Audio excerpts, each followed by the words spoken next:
आप सबको 15 अगस्त की बहुत बहुत बधाइयाँ। आइए चलते हैं, आज हम सब भी झंडे फहराएंगे। हमने भी झंडे मंगाए हैं। रानी तो बहुत पहले से तैयार बैठी है, पूरा ही तैयार होके बैठी है वो झंडे फहराने के लिए। अरे राहुल जल्दी जाओ, है मिठाई लेके आओ, झंडे फहराते हैं। बच्चों को मिठाई खिलानी होगी, सबको मिठाई खिलानी होगी। चलो बैठते हैं जल्दी जल्दी सब कोई, जल्दी जल्दी तैयार हो जाओ भाई सब लोग झंडे फहराने के लिए। चलो जल्दी जल्दी तैयार हो जाओ। अरे मैं जाती हूँ, आसपास के पड़ोसियों को बुला लाता हूँ, सब घर पे बुला कर अच्छे से झंडा फहराएंगे हम लोग, बहुत ही अच्छा लगेगा। अगर कजरी जी आप भी आ जाइए हमारे यहाँ झंडा फहराने। तो पूरा ही तैयारी कर बैठे हैं झंडा फहराने के लिए। देखिए हमने वंदे मातरम कर दिया। जय हिंद जय हिंद जय हिंद।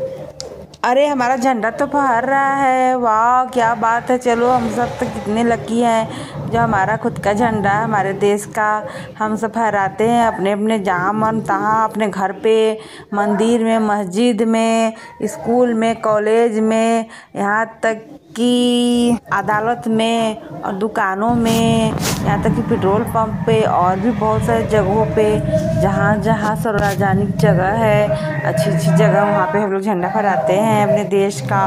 बहुत ही अच्छी गर्व की बात है ये हमारे लिए।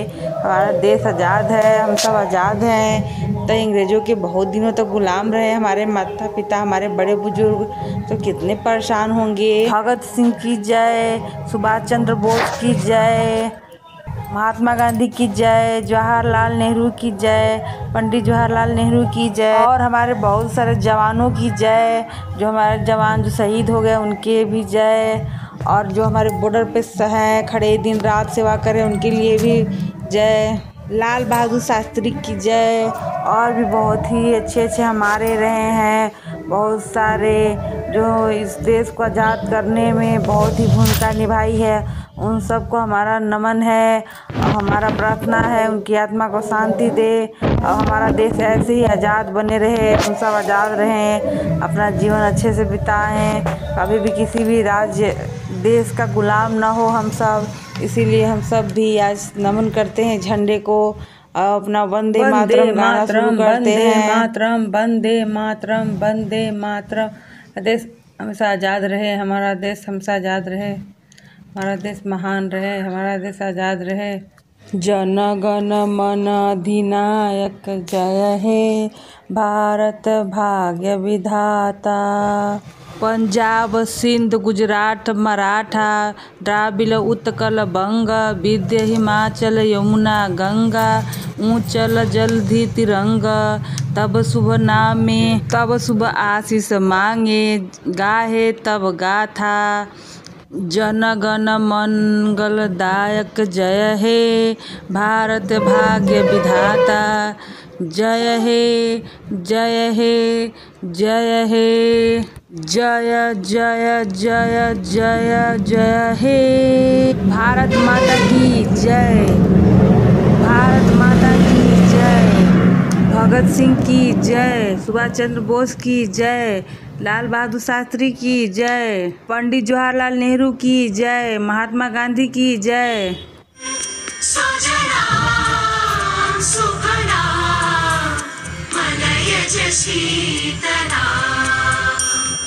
सस्य श्यामल वंदे मातरम, सुजला सुफला मलयज शीतला।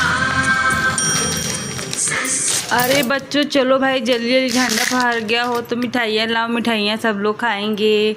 हमारा देश आज़ाद हुआ, बहुत ही अच्छा बात है हमारे लिए, हम सब कितने खुश हैं। हमें आज के दिन हमेशा ही खुशी खुशी मनाना चाहिए, एक भी गलती नहीं करनी चाहिए, अच्छे से मनाना चाहिए। हम सब के दिन का कितना मुश्किल से आता है, हमारे नसीब तो बहुत ही अच्छा है जो हम इस दिन को मना पाते हैं। कितने अच्छे नसीब वाले हैं, हमारे नसीब में इतनी अच्छी अच्छी चीज़ें लिखी है। वैसे लड़ाई के बाद हम हमेशा के लिए आज़ाद हैं, अब हम आराम से रहेंगे अपने देश में। हमें हमारे सैनिकों की इज्जत करनी चाहिए कि वो देश की सेवा करते हैं, सुबह शाम बॉर्डर पे रहते हैं, हमारा ध्यान रखते हैं, हमें बचाने के लिए अपनी जान को कुर्बान दे देते हैं। उनको सलाम करती हूँ मैं।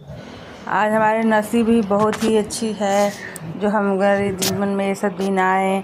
हम बहुत ही अच्छे किस्मत वाले हैं। आज हमारे पीएम मोदी भाषण दे रहे हैं नई नई तकनीकों के विषय में, टेक्नोलॉजी के विषय में। वो हमारे देश में लागू करना चाहते हैं, हम सबको आगे बढ़ाना चाहते हैं, हमारे जीवन को अच्छा स्वच्छ करना चाहते हैं। यहाँ तक कि जल पर भी बातें हो रही है। जल साफ़ सुथरा हमें मिलेगा, हमें कोई भी बीमारियाँ नहीं होगी, हम आराम से अपने घर में स्वस्थ रहेंगे। सेना पे भी बातें हो रही है, सेना को किसी भी प्रकार का नुकसान न हो का ध्यान रखा जाएगा और अच्छी कड़ी और सुरक्षित हमारा देश को बनाया जाएगा। हर जगह झंडा फहराया जाएगा और झंडे की इज्जत की जाएगी। हर झंडे को अच्छे से सलामी देते हुए सम्मानपूर्वक रखा जाएगा। मोदी जी देश और देश के लोगों के विकास की बातें कर रहे हैं। उन्होंने फैसला किया है अगली आने वाले चुनाव से पहले बहुत ही अच्छे काम करेंगे, इसको बहुत ही आगे बढ़ाएंगे और बहुत ही बच्चों के लिए भी बहुत सारी चीज़ें करने वाले हैं। बहुत सारे स्कॉलरशिप वगैरह देंगे, बच्चे पढ़ पाएंगे, अच्छे से आगे बढ़ पाएंगे, अपने जीवन में अच्छा तरक्की कर पाएंगे। और उन्हें खेती और बाकी चीज़ों पर भी ध्यान देना चाहिए। खाद की जगह ऑर्गेनिक खादों का उपयोग करना चाहिए। मैंने कितनी बार मोदी जी से प्रार्थना की है कि अपने देश के पहले वाली जीवन को वापस लाया जाए। इंसान पूरी तरह से वैसे ही वैसे रहे जैसे पहले थे हम सब। बस टेक्नोलॉजी के साथ हम सब अपने देश के प्रति ईमानदार रहें, अपने देश की सुरक्षा करें, हमारी जिम्मेवारी है। हमारा देश ही हम सबके लिए अपनी जान प्राण से भी ज़्यादा ही कीमती है। इस देश के नाम है हमारा जान और हम अपनी जान दे देंगे अपने देश के लिए। आज हम प्रण लेते हैं जब भी हमें ज़रूरत पड़ेगा, देश की बात आएगी, हम आगे रहेंगे, कभी भी हटेंगे नहीं, ना ही कभी डरेंगे। अपने देश की सेवा के लिए हमेशा ही आगे रहेंगे। अपने बच्चे को भी सेना में भेजेंगे और भेजकर उन्हें देश सेवा के लिए प्रेरित करेंगे। जय हिंद। मैं अपने बच्चों को अच्छी अच्छी शिक्षा बढ़ाऊंगी ताकि अपने देश और अपने देशवासियों के लिए हमेशा ही सच्ची और स्वस्थ और ईमानदार रहें। हमारे देश की ईमानदारी ही हमें दुनिया में आगे बढ़ा सकती है। हम सबको अपने देश की सेवा करनी चाहिए। स्कूल और कॉलेज में हर जगह झंडे फहराए गए हैं। आज के दिन अच्छे से बांटे गए मिठाइयाँ, सब बहुत ही खुश हैं, बच्चे बड़े बूढ़े सभी, और सभी अपने अपने घर में बहुत ही शांतिपूर्वक है। सभी को अपने जीवन में बहुत ही खुशी और आनंद महसूस हो रहा है। आज के दिन हमें खादी कपड़े का भी बहुत ही अच्छे से उपयोग करना चाहिए। वो हमारा देश का है, हमारा राष्ट्रीय मोर है, पक्षी बाघ है, पशु हमारी मिठाई जिलेबी है। और हमें पेड़ पौधों का भी ध्यान रखना चाहिए। हमारे यहाँ जितनी हरियाली रहेगी हम उतने स्वस्थ और खुशी रहेंगे।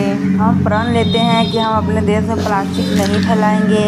प्लास्टिक को उपयोग करने के बाद उसे एक जगह इकट्ठा करके कहीं और एकत्र करेंगे, न कि हम देश के कोने कोने मिट्टी में प्लास्टिक ऐसे ही फेंकेंगे। आज के बाद नहीं फेंकेंगे हम एक भी प्लास्टिक से बनी हुई कोई भी चीज़ें, पैकेट बंद चीज़ें खाने के बाद हम उसे डस्टबिन में रखेंगे, इकट्ठा करेंगे और फिर किसी कबाड़े वाले से बेचकर सही जगह पहुंचाएंगे।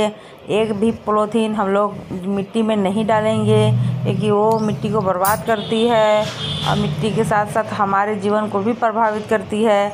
हम प्लास्टिक के साथ अपने जीवन को नहीं जोड़ना चाहते। हमारी नदी नाले सब जगह प्लास्टिक भरी हुई है, उसे हटाने के लिए सबसे पहले हमें जागरूक होना होगा। हम एक एक प्लास्टिक को चुन कर डस्टबिन में रखेंगे और उसे अच्छे से एक जगह एकत्र करके अपने जीवन को स्वस्थ बनाएं। हमारी मजबूरी है कि हम प्लास्टिक का यूज करते हैं, पर हम उसको सही से रखें और सही से उसका इस्तेमाल करें तो हमारे धरती को एक भी नुकसान नहीं पहुंचा पाएगी, ना ही हमें पहुंचा पाएगी। जहाँ भी हमें प्लास्टिक दिखे उसे उठाकर डस्टबिन में डालें, एक भी धरती में न डालें। धरती हमारी स्वच्छ होनी चाहिए। धरती में वही चीज़ें जानी चाहिए जो आसानी से गल जाए और स्वच्छ रहे। धरती हमेशा ही सुंदर रहे। हमारी स्वस्थ रहेगी धरती तो हम भी स्वस्थ रहेंगे, हमारे बच्चे भी स्वस्थ रहेंगे।